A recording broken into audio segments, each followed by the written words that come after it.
सोलापुरातील water पार्कमध्ये पोहताना अचानक बेशुद्ध पडलेल्या 10 वर्षीय इकराचा दुर्दैवी मृत्यू झालाय। या घटनेमुळे परिसरामध्ये हळहळ व्यक्त केली जात आहे। उन्हाळ्याच्या सुट्ट्यांचा आनंद लुटण्यासाठी कुटुंबासोबत वॉटर पार्कमध्ये गेलेल्या 10 वर्षाच्या चिमुरडीवर काळानं अचानक घाला घातल्याची हृदयद्रावक घटना सोलापुरात घडली आहे। शॉवर अँड टॉवर वॉटर पार्कमध्ये पोहत असताना अचानक चक्कर येऊन बेशुद्ध पडलेल्या इकरा मोहम्मद गौस भागानगरी वय 10 राहणार मुस्लिम पाच्छापेठ हिचा उपचारापूर्वीच मृत्यू झाला। मंगळवारी दुपारी 3 वाजण्याच्या सुमारास इकरा आपल्या आईवडिलांसोबत वॉटर पार्कमध्ये गेली होती।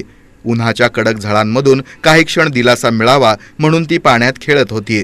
मात्र खेळत असताना तिला अचानक चक्कर आल्यासारखं वाटलं। ही बाब तिनं नातेवाईकांना सांगितल्यानंतर तिची प्रकृती बिघडू लागली।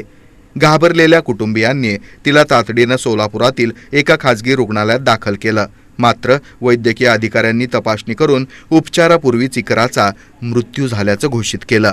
ही बातमी समजताच रुग्णालय परिसरामध्ये नातेवाईकांनी एकच हंबरडा फोडला। आपल्या लाडक्या मुलीला गमावल्यानं आईचा आक्रोश पाहून उपस्थितांचे डोळे पाणावले। घटनेची माहिती मिळताच जोडभावी पेठ पोलीस ठाण्याचे सहाय्यक पोलीस निरीक्षक विष्णू गायकवाड आणि पोलीस हवालदार RD दुधाळ यांनी शासकीय रुग्णालयामध्ये जाऊन प्राथमिक कायदेशीर प्रक्रिया पूर्ण केली।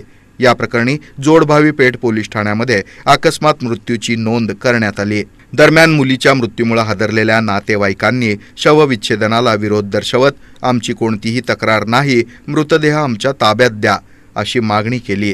पोलीस आणि सामाजिक कार्यकर्त्यांनी समजूत काढल्यानंतर वातावरण शांत झालं।